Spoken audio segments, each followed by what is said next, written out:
What if the person everyone was watching wasn't the one anyone should have been afraid of? Let that sit for a second. Because in every tragedy like this, there is a version of events that feels neat, contained, comfortable.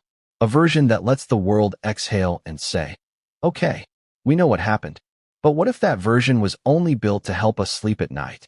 What if the real story was messier, quieter, and far more unsettling? Tonight, we are not here to declare guilt.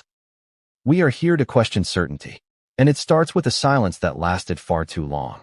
Before we continue, please hit the like button, subscribe to the channel, and turn on the notification bell for updates. Billy Crystal had said nothing. Not when the headlines exploded. Not when speculation filled every corner of the internet. Not when names were dragged, theories were formed, and a family tragedy was turned into public spectacle. For weeks, his voice was absent.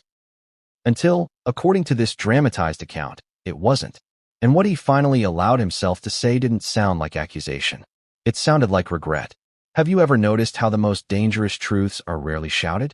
They're whispered. The official story, as it was first told, moved fast. Too fast. A wealthy estate.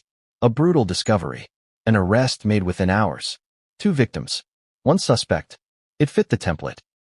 The kind of narrative that satisfies the public's hunger for resolution before the grief has even settled. But stories that move that quickly often leave something behind. Sometimes, they leave out people who were standing right there the whole time. Here's the part no one likes to admit.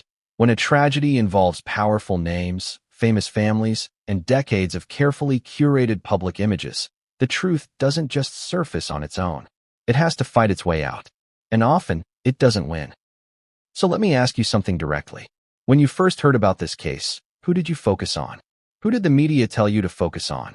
And who quietly slipped past your attention while everyone else was looking the other way? Because in this dramatized telling, that question becomes impossible to ignore. The night itself is always where people start. Flashing lights, police tape, a phone call no one ever forgets.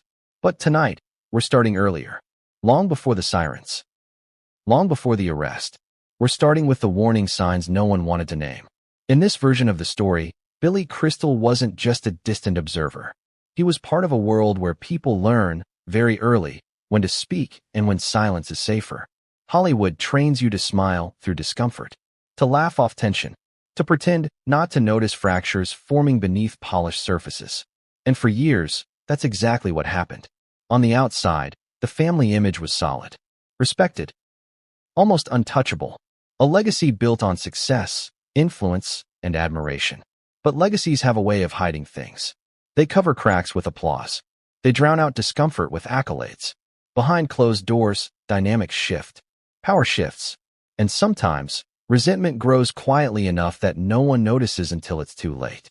According to this dramatized narrative, there were conversations Billy Crystal would later replay in his mind. Small moments. Throwaway comments. Awkward pauses where laughter came a second too late. Things that didn't mean much at the time, but meant everything afterward. Have you ever looked back on a memory and realized it was trying to warn you? That's the tone of what comes next. Because when Billy finally breaks his silence in this fictionalized account, he doesn't come forward with a shocking confession. He doesn't point fingers. He doesn't name a killer. Instead, he talks about unease. About a feeling that something in that family structure wasn't just strained, it was brittle. He talks about how people assume danger looks loud, explosive, obvious. But in his words, the most dangerous person in a room is often the calmest one. The one who never raises their voice. The one who understands how narratives work. And that's where the story begins to turn. Because once you stop asking who did it and start asking who shaped it, everything changes. Let's talk about perception. The public loves a villain they can recognize instantly. Someone who looks the part. Someone whose behavior fits the story we're already prepared to believe. That's how narratives survive scrutiny. They lean into expectations. But what happens when the real influence operates behind expectation? What happens when the most controlling presence doesn't need to touch a weapon, doesn't need to raise a hand, doesn't need to be anywhere near the crime scene? What if control was exercised years earlier, in conversations, in emotional leverage, in subtle manipulation that pushed events toward an inevitable breaking point? This is where the name Tracy Reiner enters the story, not as a declaration of guilt, but as a question the narrative refuses to answer cleanly. In this dramatized telling, she is not introduced as a villain. She is introduced as a force. Intelligent, observant, deeply embedded in the family's emotional ecosystem.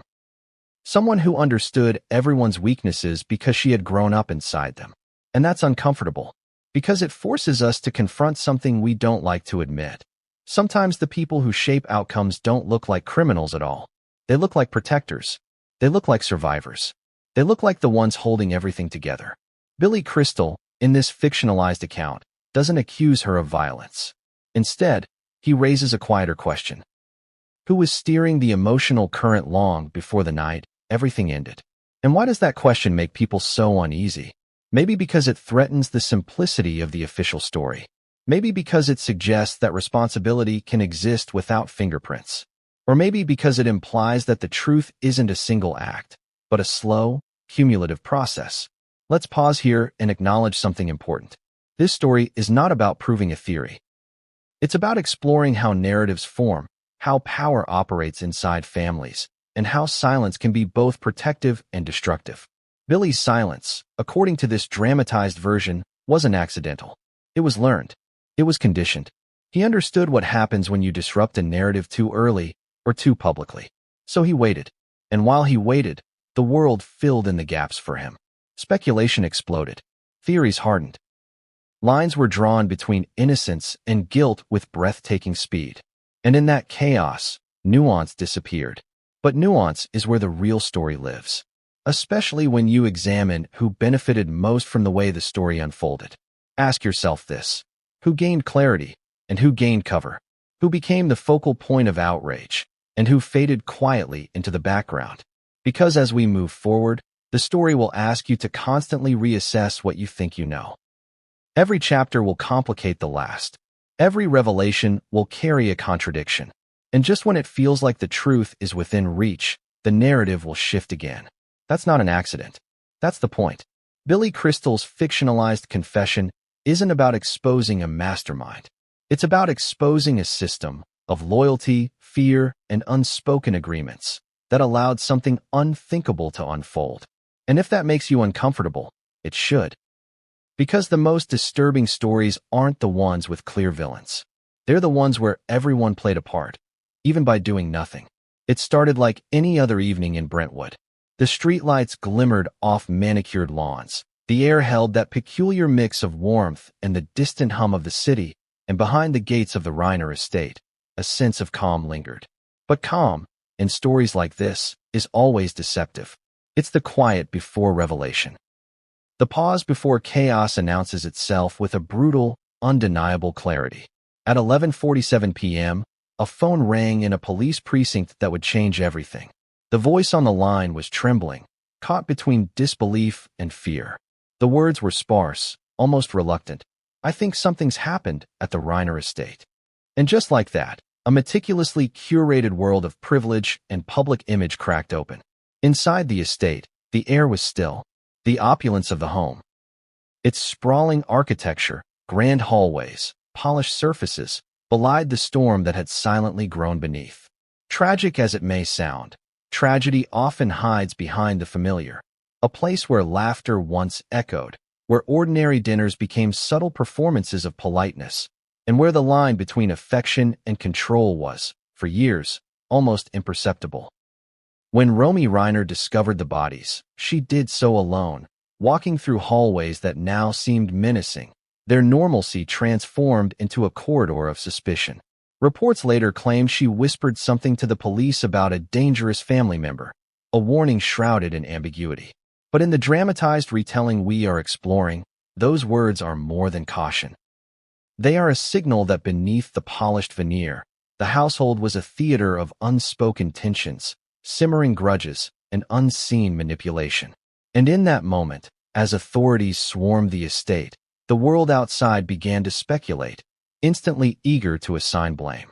The public needed a narrative that was tidy, a suspect who fit expectations, someone visible, someone relatable, someone who could carry the weight of guilt while the rest faded into background noise.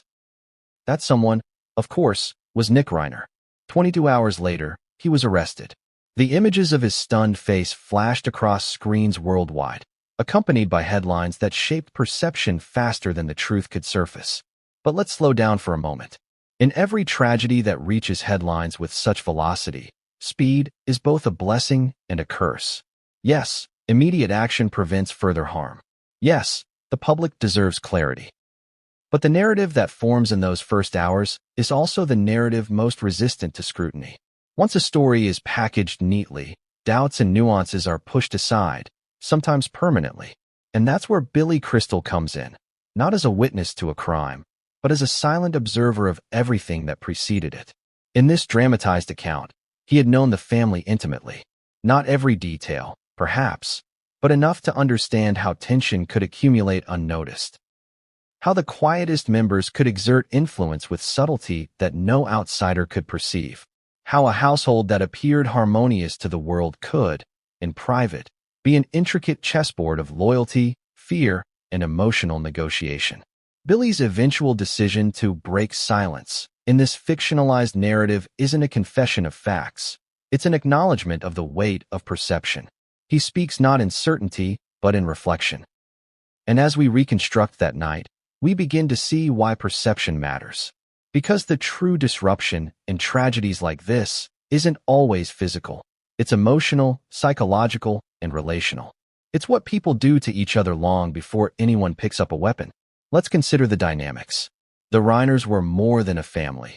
They were a unit constantly navigating the intersection of legacy and expectation. The parents, successful and accomplished, carried the authority of both experience and public admiration. Their children, each with different ambitions and temperaments, operated under scrutiny that was never fully visible to outsiders. In households like this, power isn't just held. It's negotiated, tested, and, occasionally, manipulated in ways that leave lasting impact. Romy's discovery of the crime isn't just a plot point. It's a lens through which we examine the fragility of relationships that were never quite what they seemed. Her statement to police about a dangerous family member creates tension not because it proves anything, but because it introduces ambiguity. Ambiguity breeds speculation, and speculation feeds the story that the public will cling to.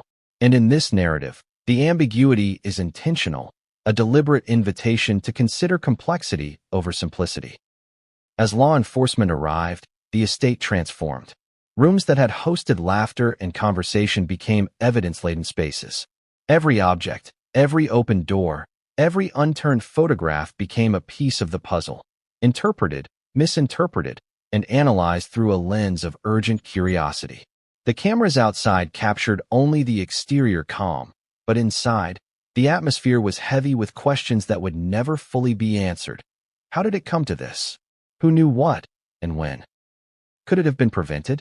These questions lead us inevitably to Tracy Reiner in our dramatized account, not as a confirmed actor in the crime, but as someone whose influence within the family structure had long been overlooked. Here's the uncomfortable truth. When we search for culpability, we often ignore the subtle architects of consequence. Control doesn't require violence. It requires knowledge, patience, and the ability to manipulate circumstances without drawing attention to yourself. In this story, Tracy is portrayed as possessing that quiet mastery.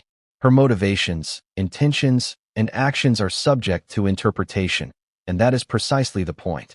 Influence can be as consequential as overt acts, sometimes even more so.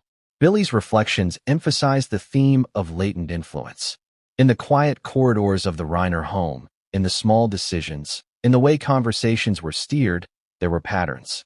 Patterns that, in hindsight, appear deliberate. Patterns that suggest that tragedy, in many ways, was a crescendo rather than a sudden event. And Billy, in our fictionalized retelling, understands this because he has witnessed similar dynamics before, within families, within Hollywood circles, within any sphere where visibility and power intersect. Have you ever felt a chill in a room, a sudden sense of something unspoken? That is the tension we are trying to capture here. Not the sensationalism of crime scenes or the shocking imagery of headlines, but the quieter, more unsettling truth that tragedy often arrives not because of a single act, but because of years of accumulated emotional leverage, oversight, and sometimes willful ignorance. And yet, the world demands a villain. The media thrives on narrative clarity. Nick Reiner was convenient, visible, and susceptible to public judgment. But the more pressing question in this dramatized exploration isn't about guilt, it's about control. Who guided the narrative, consciously or unconsciously?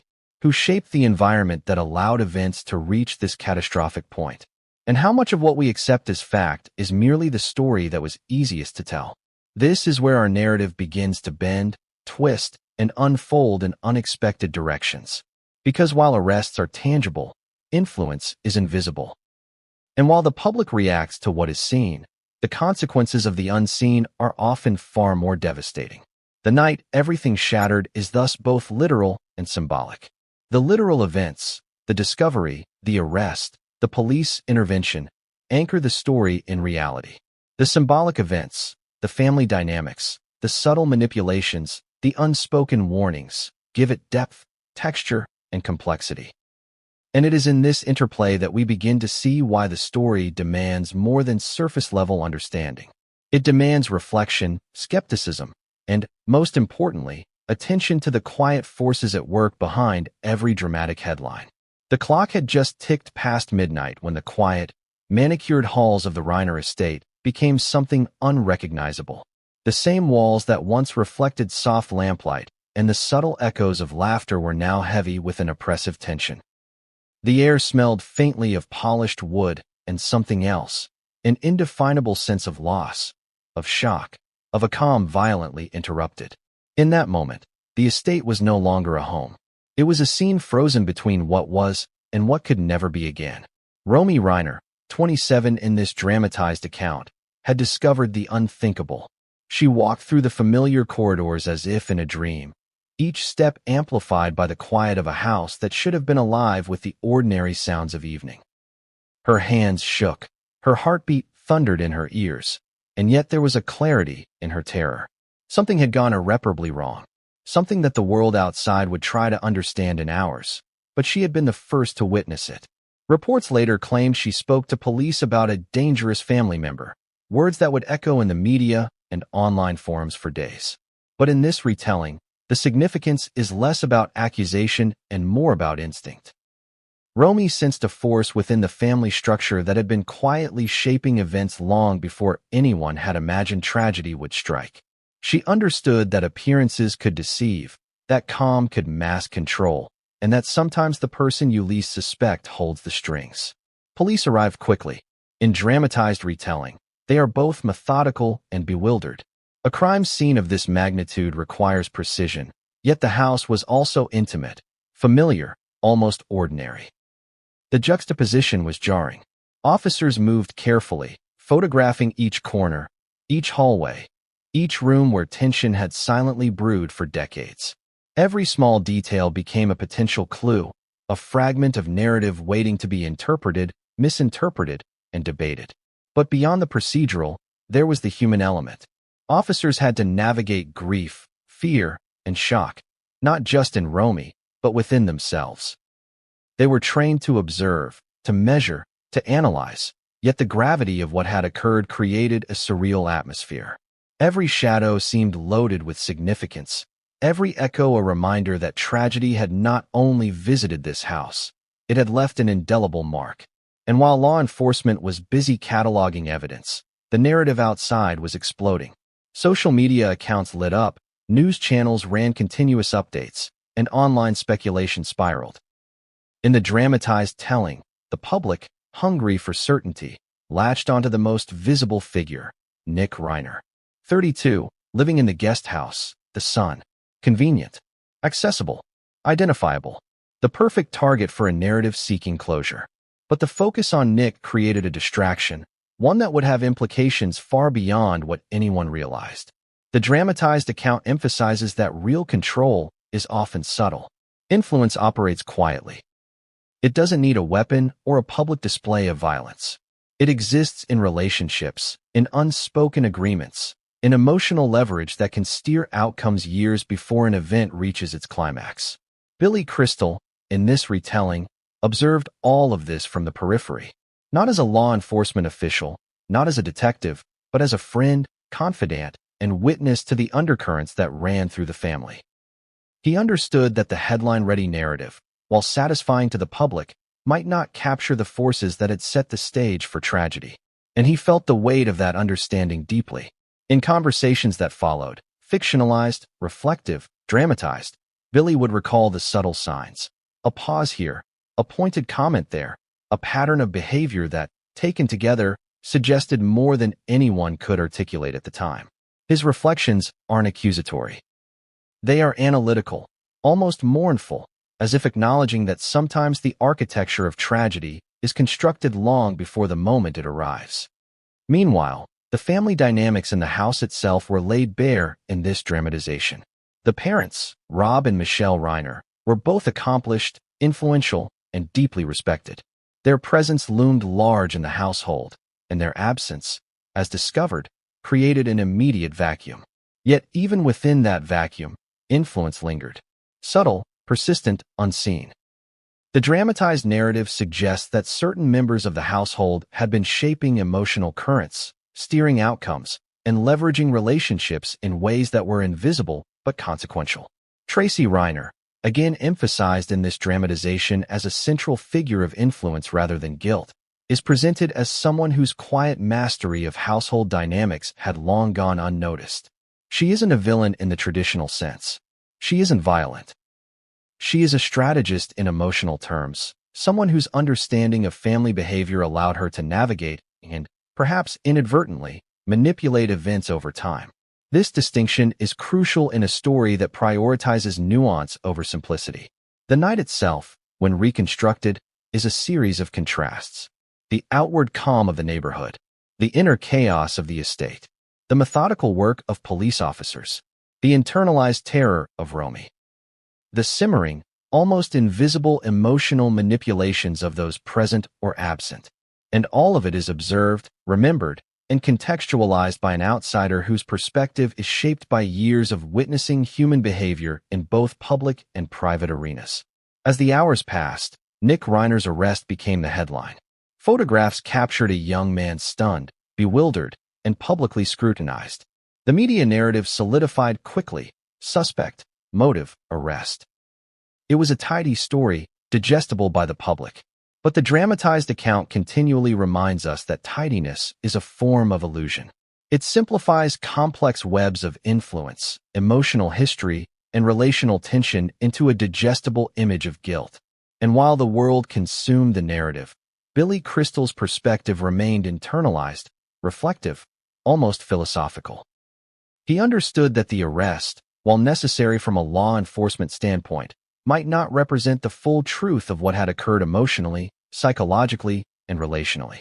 It was, in effect, a narrative compromise, a visible conclusion to a process that was largely invisible. This is where we begin to understand the larger thematic frame of this dramatized story. Influence is subtle. Control is often silent. And tragedy frequently arrives not because of overt action, but because of prolonged emotional dynamics that go unnoticed until it's too late. These are the forces that shape outcomes long before any dramatic, public-facing event occurs. The night everything shattered is therefore both immediate and cumulative. Immediate in the literal discovery, the arrests, the police work. Cumulative in the emotional, relational, and psychological buildup that the dramatization attributes to years of family interaction. Every whisper, every glance, every small decision that had been overlooked or dismissed contributes to the inevitability of the outcome. And as we move from the discovery to the public reaction, the dramatized narrative continually emphasizes perception. Who is visible? Who is silent? Who becomes the focal point of blame? And who remains hidden in plain sight? These are the questions that will define the unfolding chapters, shaping how we interpret motives, influence, and consequence in ways that are unsettling, complicated, and deeply human. By the end of the night, the estate was transformed. From a home of order and reputation, it became a symbol of disruption, of unresolved tension, of the invisible forces that shape visible outcomes. And while the public and law enforcement focused on tangible facts, the dramatization asks us to consider what remained unseen: the emotional architecture of influence, the subtle manipulations that preceded every visible event, and the quiet, almost imperceptible forces that may have guided the trajectory of tragedy. As the first hours of investigation wound down, as cameras stopped flashing and the neighborhood returned to an uneasy quiet, one realization settled over the dramatized retelling. The night everything shattered was not merely a singular event. It was the visible apex of years of invisible dynamics. And it was only the beginning of a story whose complexities would demand attention, reflection, and relentless questioning. The world loves clarity. It craves resolution. Especially when tragedy strikes families who live their lives under the glaring spotlight of fame and privilege. Headlines need neat summaries. Social media thrives on rapid conclusions. Public perception, fast as it moves, demands certainty. But reality rarely cooperates with the desire for simplicity. And nowhere is that tension clearer than in the story of the Reiner household. Immediately after the discovery of Rob and Michelle Reiner's bodies, the official narrative was constructed with precision. Facts were confirmed, statements were made, and the media machine whirred to life. Nick Reiner, the 32-year-old son living in the guest house, became the central figure in the story. He was arrested that very night and charged with 2 counts of first-degree murder. News outlets were quick to frame the incident as a shocking but understandable outcome.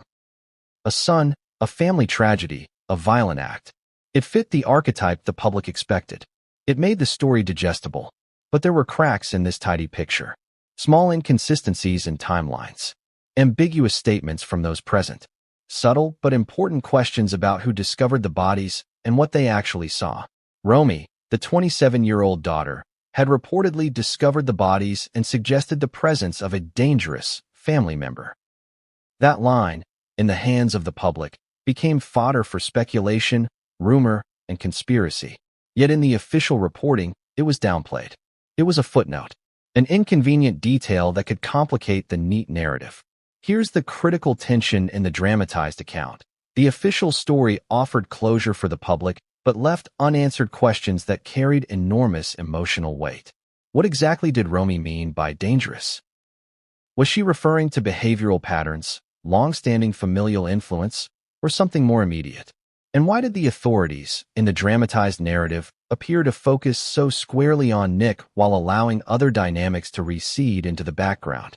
Billy Crystal, in our retelling, watched all of this unfold with a mixture of concern and recognition. He understood that the public craves a clear villain, someone whose actions are visible, accountable, and interpretable. But in his perspective, the visible suspect often obscures the less obvious forces at play. Influence, manipulation, and emotional control frequently operate invisibly. The person who benefits most from a particular outcome is not always the person whose fingerprints are on the crime.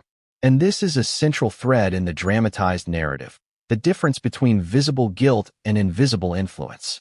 To illustrate, consider the immediate media coverage. Every story had the same structure.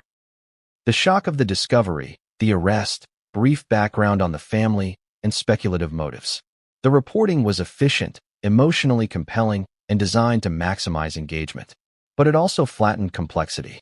Nuance, the subtle interplay of personality, familial expectation, and long-term emotional manipulation, was largely absent. The story became a series of images: police lights, a bewildered son, a grieving daughter, and the flashing backdrop of wealth and celebrity. It became, in effect, a visual shorthand for a much more complicated human drama. And that is where unanswered questions begin to loom. Who had the greatest access to the victims in their final hours? Were there moments of tension or confrontation that were missed or misunderstood? Did long-standing family dynamics influence behavior that night in ways that were invisible to outsiders? In the dramatized retelling, these questions form the backbone of suspense. They are not rhetorical. They are the lenses through which the audience begins to consider motive, influence, and consequence in ways that challenge initial assumptions. The official story also framed the family structure in simple terms: parents, children, a household disrupted by a violent act. Yet families are rarely so linear. Emotional hierarchies, alliances, and unspoken power structures complicate what is presented on the surface. In this narrative, The Reiner household is portrayed as a microcosm of influence, one where control is exercised not through overt confrontation, but through subtle emotional leverage.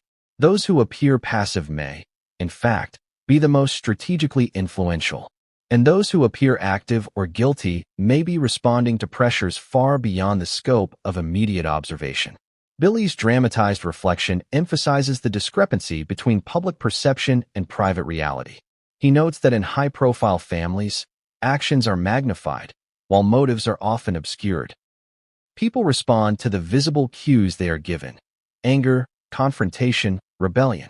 Yet the quiet orchestrations, the careful positioning, the subtle shaping of circumstance often go unnoticed.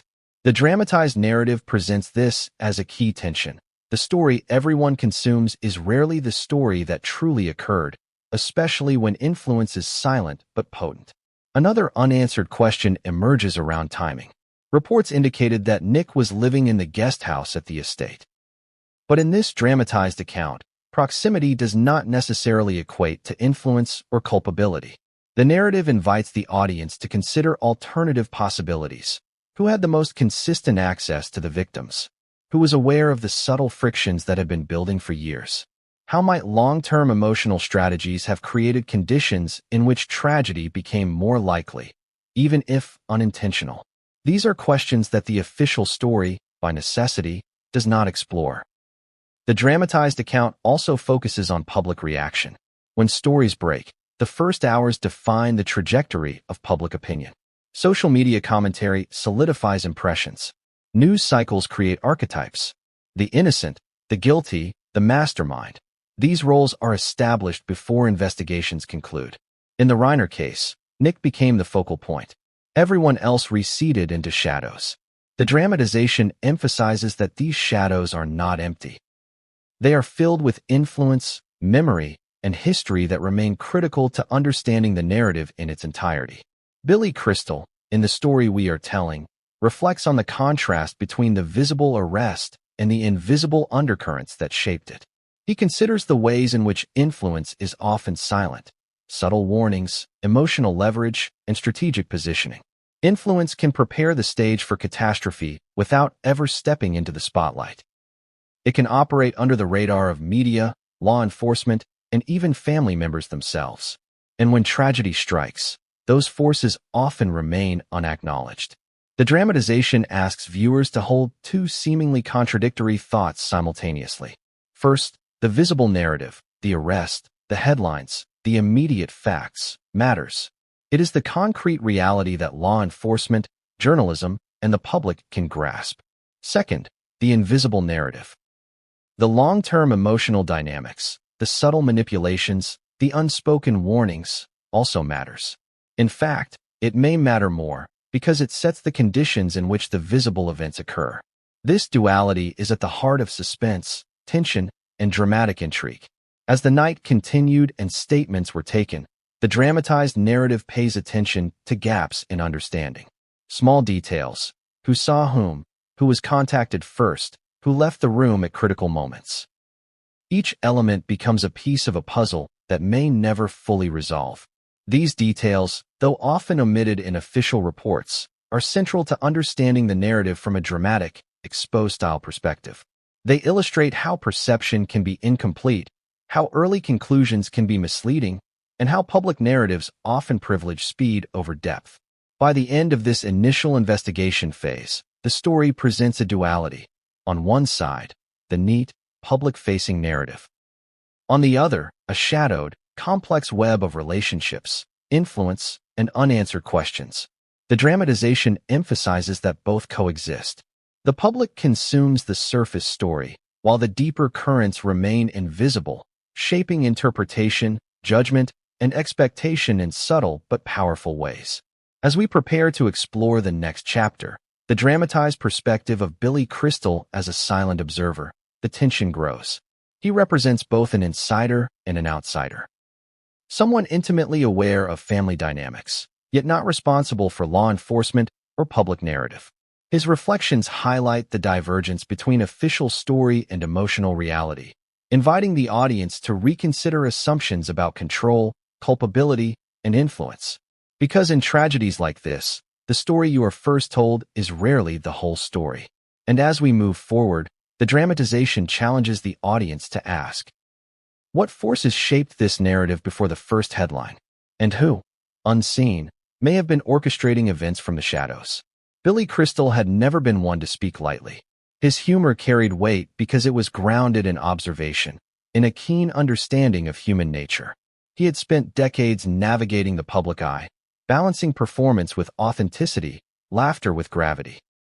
But in this dramatized retelling, his silence regarding the Reiner family tragedy was more than discretion. It was a study in restraint, an acknowledgement that sometimes watching quietly reveals more than acting loudly. The world saw him as a friend, a colleague, a familiar Hollywood face who could charm any room. Few imagined him as a witness to tension, influence, and the subtleties of family dynamics that would later culminate in tragedy. And yet, according to this dramatized narrative, Billy had been observing for years, aware of nuances, undercurrents, and interactions that outsiders would dismiss as ordinary or insignificant. In the quiet of private conversations, in subtle glances, in the rhythm of family gatherings, he had recorded more than anyone suspected. When the news of Rob and Michelle Reiner's deaths broke, Billy's first reaction was disbelief. Not because the event was impossible, but because the apparent simplicity of the story didn't align with the reality he had witnessed. He had seen tension build like pressure in a sealed vessel, and he had sensed patterns of influence that suggested that the public-facing narrative, while convenient, might omit critical factors. In this fictionalized account, his silence was a protective act, for himself, for others, and perhaps for truths that were too fragile to be revealed prematurely. Let's pause and consider the unique position he occupied. Billy was not law enforcement. He was not a legal analyst. He was a confidant, someone present enough to witness interpersonal dynamics, but removed enough to maintain perspective. His insight was intuitive rather than forensic. He understood character, timing, and the subtle interplay of relationships. And in this dramatization, that understanding became central. Because sometimes, seeing the trajectory of influence is as important as identifying a visible perpetrator. The dramatized account opens with a memory, a casual dinner at the Reiner estate, a moment seemingly mundane but charged with undercurrents Billy would later recognize. He noticed the way certain conversations steered others subtly, how requests were phrased as suggestions, how compliance was quietly encouraged without confrontation. These were microcosms of influence, exercises in emotional navigation, and in hindsight, they were pieces of a puzzle whose full image would only emerge after catastrophe struck. Billy's reflections are not accusatory, they are analytical. He frames his perspective as a meditation on the quiet power dynamics that permeate families, particularly those under public scrutiny. He observes, he records mentally, and he waits. Waiting, in this narrative, is not passive. It is deliberate. It is the conscious recognition that acting too soon or speaking too loudly can distort perception, invite misinterpretation, and perhaps even exacerbate tragedy. In the dramatized story, Billy also reflects on the paradox of visibility. Nick, the son, became the face of suspicion because he was visible. The public could see him. The media could photograph him. His arrest satisfied the desire for clarity. But influence, in Billy's view, is rarely so obvious. The most consequential forces in any family often operate quietly, shaping decisions, steering behavior, and guiding outcomes long before a dramatic event makes headlines. This perspective shapes the narrative in critical ways. The dramatization asks the audience to consider the difference between observable actions and the subtler, cumulative pressures that lead to crisis. It challenges the instinct to judge based on appearances alone. It emphasizes that the story the world consumes, the headlines, the photographs, the arrests, is not necessarily the story that contains the fullest truth. And in Billy's observations, this divergence is a source of both fascination and unease. He recalls another moment, months before the tragedy, in which he sensed a shift in household dynamics. A disagreement over seemingly minor family matters escalated in ways that were quietly strategic rather than openly confrontational. One family member, calm and measured, guided the discussion with a precision that went unnoticed by others in the room. In retrospect, this dramatized interpretation frames such moments as indicative of influence that is deliberate, sustained, and potentially consequential. Billy's role as silent witness is further complicated by public expectation. Audiences expect him to speak out, to comment, to provide insight as a celebrity friend. Yet his silence is protective, both for himself and for those involved. In this dramatization, it also positions him as a narrative lens, someone who observes without immediate interference, someone whose perspective bridges the public narrative and the private reality. His reflections offer context, depth, and emotional resonance that cannot be captured in headlines alone. The dramatized account emphasizes the tension between action and observation. Billy recognizes patterns and predicts potential outcomes, yet he does not intervene directly. His role is not to stop the events, but to understand them. This distinction is central to the suspense of the narrative. The audience is invited to witness what he sees, to interpret the same subtle cues, and to question the difference between what is visible and what is hidden. Throughout this chapter, the story repeatedly contrasts the public narrative with the private reality Billy perceives. Publicly, Nick is the central figure, subject to scrutiny, media judgment, and arrest. Privately, the family dynamics suggest that influence, manipulation, and control may reside elsewhere, quietly, strategically, and effectively invisible. This contrast drives tension and invites the audience to reconsider their assumptions about culpability, power, and responsibility. Billy's dramatized reflections also explore emotional weight. He considers the grief, shock, and moral ambiguity that accompany tragedies involving close friends and families. He reflects on how witnessing influence, power, and subtle manipulation over time shapes perception of responsibility. In this way, his voice becomes both analytical and deeply human, bridging emotional resonance with intellectual curiosity. By the end of this section, the dramatization has established several key points. Billy Crystal observes and understands family dynamics that are largely invisible to outsiders. His silence is deliberate, protective, and strategically insightful. The public narrative, centered on Nick, is incomplete, focusing on visibility rather than influence. Influence in families can be subtle, cumulative, and emotionally consequential, often predating observable events. Understanding what happens behind the scenes is crucial to interpreting the story beyond headlines.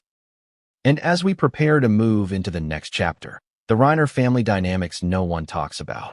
The dramatization sets the stage for deeper exploration of relationships, alliances, and the forces that quietly shape every decision, interaction, and eventual outcome.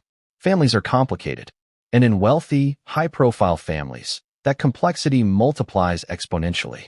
The Reiner household, in this dramatized account, was no exception. Outwardly, it appeared as a picture of stability. Respected parents, accomplished children, a legacy admired by peers and the public alike. But beneath the surface, the dynamics were layered, tense, and full of subtle, often invisible, power plays. To understand what unfolded, we have to examine the relationships as they really existed in this dramatized version, not as sanitized profiles in the media, but as living, breathing interactions shaped by decades of history, expectation, and unspoken rules. Rob and Michelle Reiner were the anchors, the visible authority in the home. Yet, even anchors cannot control every current. Sometimes they can only observe as the tide of influence swirls around them. The children, Nick, Tracy, Romy, and others, were not merely offspring.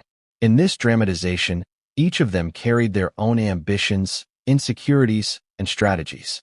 Nick, the visible figure in the immediate crisis, had long lived in the shadow of expectations. He navigated scrutiny from both family and public, constantly balancing the weight of reputation against personal freedom. In the dramatized narrative, Nick's public role as suspect contrasts sharply with his private reality, where emotional pressures, subtle manipulations, and relational strategies shaped his actions long before tragedy struck.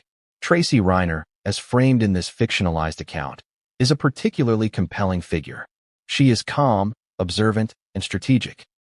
Someone who understands how people respond to both encouragement and pressure. She is not a villain in the traditional sense, but a master of influence. In the family hierarchy, she occupies a position of subtle authority, the one whose voice guides without seeming to dictate, whose observations shape decisions, and whose actions, or inactions, carry consequences that are not immediately visible. Rob Reiner, the daughter who discovered the tragedy, represents another facet of the family dynamic. Young, sensitive, and perceptive, she has an acute awareness of undercurrents that others overlook. In the dramatized account, her discovery of the bodies is both literal and symbolic.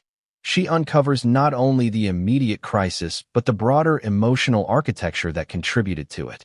Her comment about a dangerous family member is not just a fleeting warning. It's a recognition of the patterns and pressures that had long existed behind closed doors. The dramatization emphasizes that influence in families is rarely linear. It is relational, reciprocal, and often invisible. A quiet suggestion here, a withheld comment there, a subtle alignment of expectations. These are the tools that shape behavior and outcomes over time. In the Reiner household, according to this fictionalized account, these dynamics were particularly pronounced. Decisions were rarely unilateral. Instead, they were shaped by a web of emotional negotiation, strategic positioning, and unspoken understanding. Conflict in the household was often muted, managed with a combination of politeness and manipulation. Outward appearances were carefully maintained. Dinners were harmonious, conversations were light, and public perception suggested unity. But beneath the surface, tensions simmered. Each family member had their own way of asserting control, protecting themselves, and responding to the expectations of others. These tensions, while subtle, created a fragile equilibrium, one that would ultimately be tested in the most devastating way imaginable. Billy Crystal's role as observer becomes critical here. He sees the dynamics that others overlook. The way Tracy guides conversations without asserting overt authority, the way Romy internalizes stress and notices patterns, the way Nick responds to both expectation and subtle pressure. In this dramatized account, his insights offer the audience a lens into the hidden forces that shape family behavior. He understands that influence is not always visible, that control does not require violence, and that tragedy can emerge from accumulated pressures rather than a single impulsive act. The dramatization also explores the emotional complexity of these relationships. Love and loyalty exist alongside rivalry and resentment. Care and control are intertwined. Family members often act with good intentions, even as their behaviors contribute to tension or misunderstanding. The story asks the audience to consider the delicate balance between intention and consequence, and how small, seemingly inconsequential actions can accumulate into profound impact over time. One of the key tensions in the dramatized narrative is the contrast between visibility and influence. Nick, as the immediate suspect, is visible. He carries the weight of scrutiny and public perception. Tracy, as the subtle orchestrator, is largely invisible. Her influence operates quietly, through guidance, suggestion, and strategic positioning. This contrast challenges the audience to rethink assumptions about culpability, power, and control. It underscores a central theme. The most consequential forces are often those that operate unseen. Another element of family dynamics emphasized in this dramatization is the role of legacy and expectation. The Reiners were not only a family, they were a brand, a legacy, a unit under constant observation. Children grow up navigating not just the rules of the household, but the weight of reputation, public perception, and inherited expectations. These pressures shape behavior in ways that are subtle, persistent, and psychologically significant. In the narrative, the cumulative effect of these pressures becomes a central driver of tension and eventual crisis. Communication patterns in the household also carry weight. In dramatized retelling, small interactions, a pause, a glance, a change in tone, are imbued with significance. These cues, often unnoticed by outsiders, convey hierarchy, expectation, and emotional influence. They are the invisible scaffolding upon which relationships are built and, in some cases, strained. The audience is invited to observe and interpret these cues, understanding that what is unsaid can be as consequential as what is spoken aloud. The dramatization further explores alliances and rivalries within the family. Subtle alignments, who agrees with whom, who observes quietly, who speaks out, shape interactions and outcomes. These alliances are fluid, shifting based on context, perceived stakes, and relational strategies. In the narrative, understanding these dynamics is essential to grasping the larger story: who benefits, who exerts influence, and how emotional currents guide behavior in ways that are rarely visible until a crisis occurs. Finally, this chapter emphasizes the cumulative nature of family influence. Small patterns, repeated over years, create conditions that make certain outcomes more likely. In the dramatized account, the Reiner household is a complex ecosystem where relationships, expectations, and strategic behaviors converge to set the stage for tragedy. The audience is encouraged to see that the night everything shattered was not an isolated event, but the visible apex of long-standing dynamics, influence, and emotional strategy. As we transition into the next chapter, Tracy Reiner, the shadow strategist. The dramatization begins to focus on one figure whose quiet mastery of family dynamics makes her central to the narrative.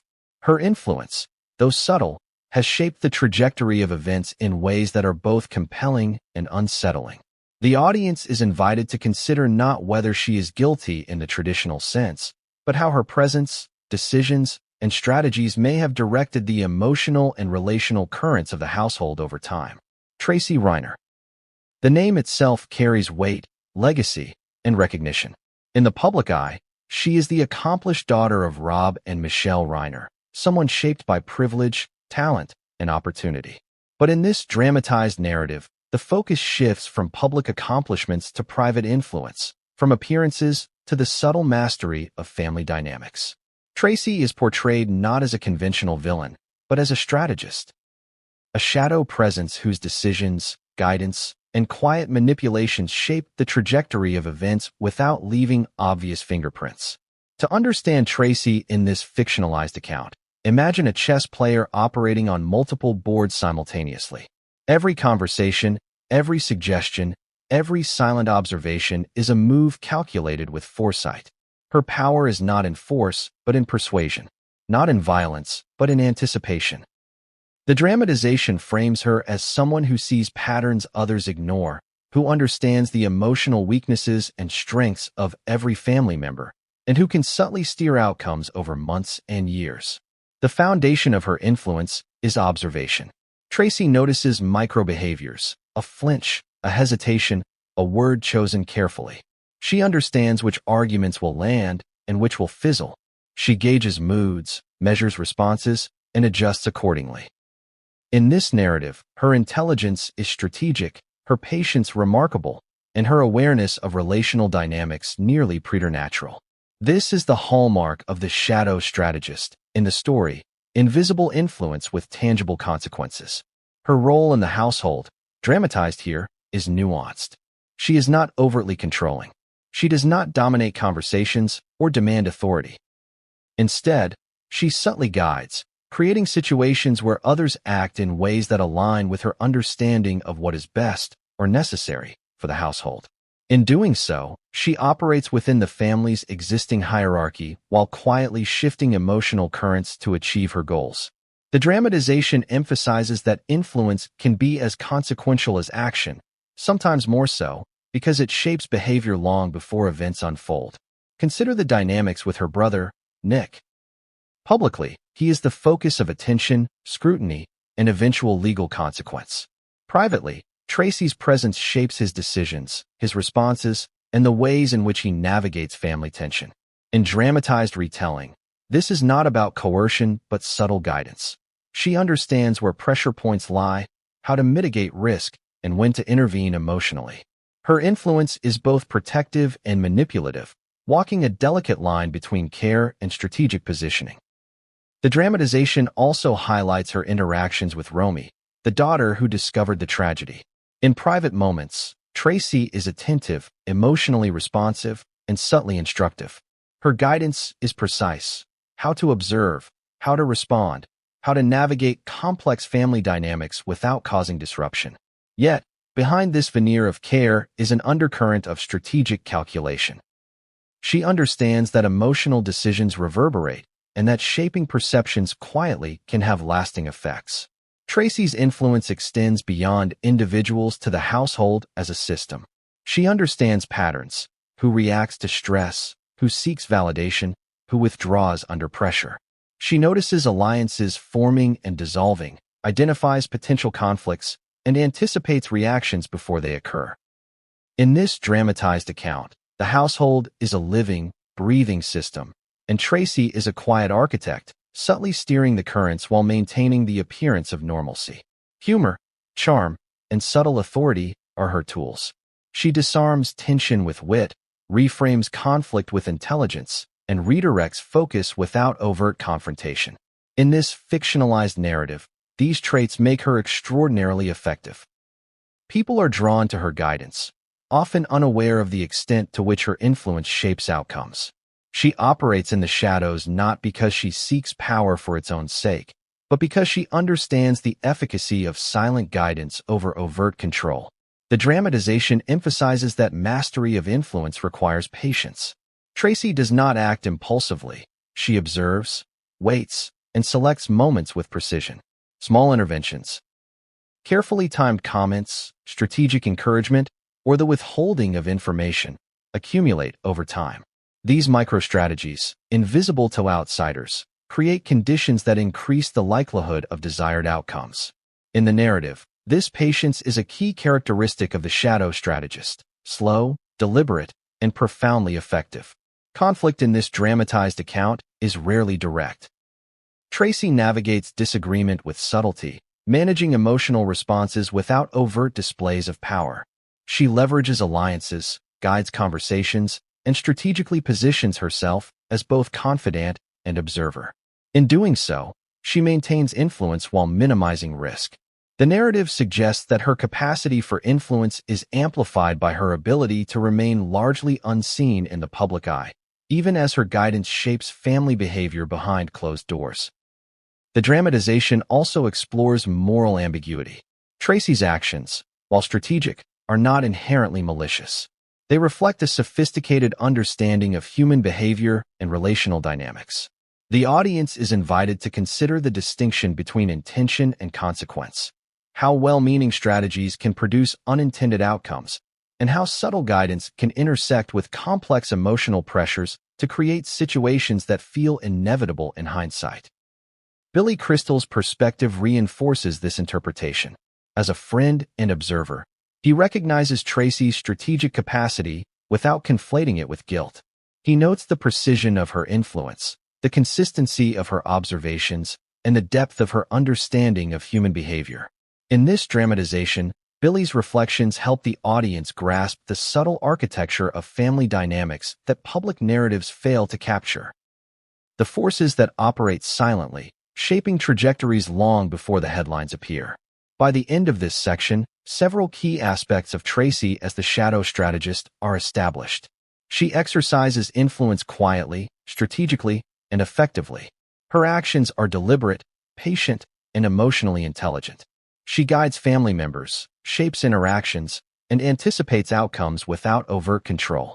Her moral complexity blurs the line between care and strategic manipulation. Her presence illustrates the invisible architecture of family influence that contrasts sharply with public perception. As we prepare to move into the next chapter, the build-up, subtle manipulations, and emotional leverage, the dramatization will explore how Tracy's influence, patience, and strategy accumulate over time, subtly steering decisions, shaping relationships, and creating conditions that set the stage for the family tragedy that shocked the world. The quiet moments in a household often tell the most revealing stories. They are unremarkable in the moment: dinners, casual conversations, small requests, but in retrospect, they form the scaffolding of influence, tension, and decision-making.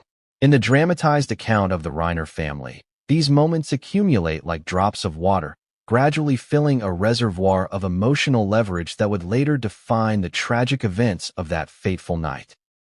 Tracy Reiner, as the shadow strategist, had mastered this art. She understood that overt confrontation rarely produces long-lasting outcomes. True influence is subtle, almost invisible. It lies in the choice of words, the tone of a comment, the strategic pause. A smile at the right moment, a withheld observation, a seemingly innocuous suggestion, all become tools to shape behavior without revealing the hand that guides it. In this narrative, Tracy's interventions are deliberate, precise, and cumulative. Consider a scene from the dramatization, a routine family dinner. On the surface, it's ordinary. Laughter fills the room. Conversations meander from trivial updates to fleeting jokes. Yet beneath this veneer of normalcy, subtle negotiations are underway. Tracy carefully steers discussion topics, observes who engages, who hesitates, and who reacts emotionally. Each micro-interaction provides information. Each pause and glance is analyzed for leverage. In this story, the ordinary becomes extraordinary because nothing is truly neutral in the household's intricate web of relationships. Nick, in particular, is depicted as sensitive to these dynamics. He responds to guidance, often without realizing he has been influenced. Tracy's strategy is not coercion, it is anticipation. She positions suggestions in ways that make them feel like choices rather than directions. The dramatization portrays her ability to subtly adjust expectations, manipulate emotional responses, and preemptively diffuse potential conflict, all without visible effort. This is the hallmark of her influence: invisibility. People act as if the decisions are theirs, unaware that the conditions have been carefully orchestrated. Emotional leverage is another crucial aspect of Tracy's strategy.